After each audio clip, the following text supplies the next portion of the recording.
prologue addresses that very famous now debate where the Republican Party were trying to narrow the field. It was the very first debate for the Republican primary series where they were going to pick a candidate for the 2016 election. Now, at the time, Donald J. Trump was one of many, one of about 10 Republican high-profile people. The field hadn't been narrowed down yet, as this was the first debate. Now, Megyn Kelly was going to ask some very tough questions, and in particular, she was going to ask a tough question about women to Donald J. Trump.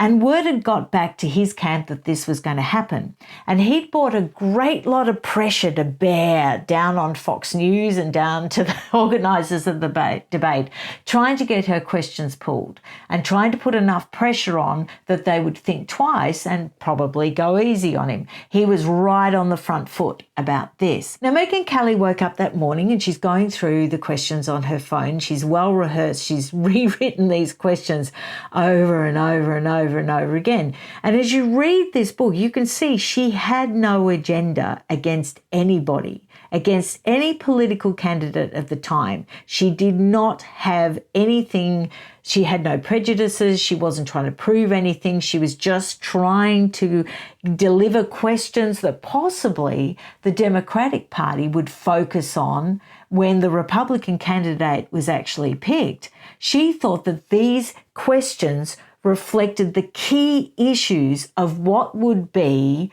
the political campaign leading up to the 2016 election.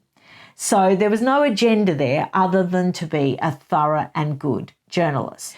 She gets up, she chucks a t-shirt on, jeans, casual, I guess she's just going in for rehearsal. And she goes down to the car that is sent for her.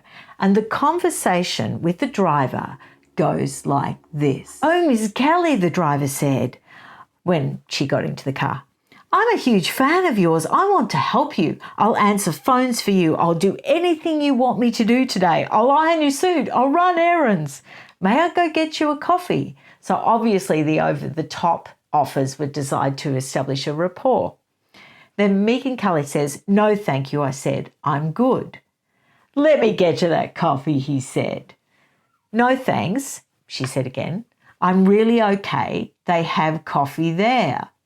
And then the driver says again, "I insist," he said. "I'm going to Starbucks to get you a coffee."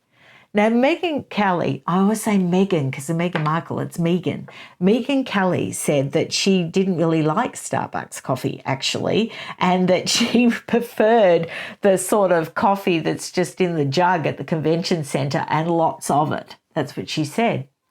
So she gets dropped off at the convention centre and she doesn't really give it a second thought. And she's continuing her preparation. And while she's sort of in the midst of rehearsal and, they're going through the lighting and the camera angles and the whole bit, her assistant comes up to her and says, "Did you order a Starbucks coffee?" And she was a bit incredulous because you could tell that it wouldn't be a normal occurrence with Megyn Kelly. And Megyn Kelly goes, oh, yeah, because she knew it was the driver. And then she just said to her assistant, "Look, it's a long story, it's fine." And so the assistant brings in the Starbucks coffee that the driver had said that Megyn Kelly had asked for. Now, we all know that she was pushed into it. She didn't ask for this coffee. So she then says, carrying this coffee, she walks into the hall and she's talking to everyone and they're going to go through a run through again. And she said she felt fine, fit, healthy, really excited and full of energy. So she's sipping this coffee basically just because it's there. And she says this: "Within 15 minutes, about halfway through the coffee, I got a splitting headache."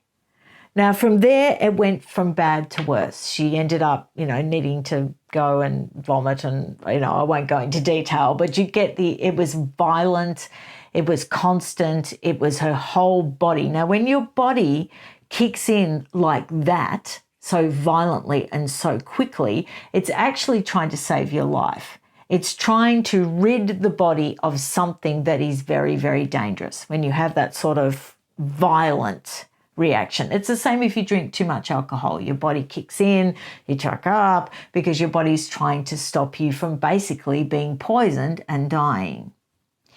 Now, I say was she poisoned because of the evidence that she makes so much of the driver conversation. She makes much of the fact that the coffee turned up. She mentions that within a short time of sipping this coffee, within 15 minutes, she goes from perfectly healthy and fine and well to violently, violently ill. So ill that she had to go back to her hotel. So ill, doctors had to be consulted and she had to be given, I presume, some form of anti-nausea medication that she had to desperately try to hold down for about 30 minutes.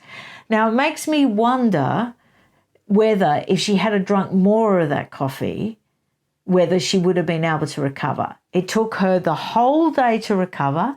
She ended up back at the debate for the recording. She had a blanket over her knees. She was still a shaking, quivering mess. Hair and makeup made her look decent. And she had a bucket under the desk in case she needed to throw up again. Now, later on in the prologue, she does say, oh, I found out later that a stomach bug had been going around and that Rand Paul was also very ill that day. All I'm asking is, was she poisoned? Because the fact she mentions these stages leading up to her getting sick. Now, if she genuinely thought that it was just a stomach virus or a stomach bug, wouldn't you tell the story from the slant, from the get-go, that there was a stomach bug going around the day of the debate and that Rand Paul got sick and I got sick and this is what happened and I had to scramble to be able to make the debate that night? I mean, it still would have been a dramatic story.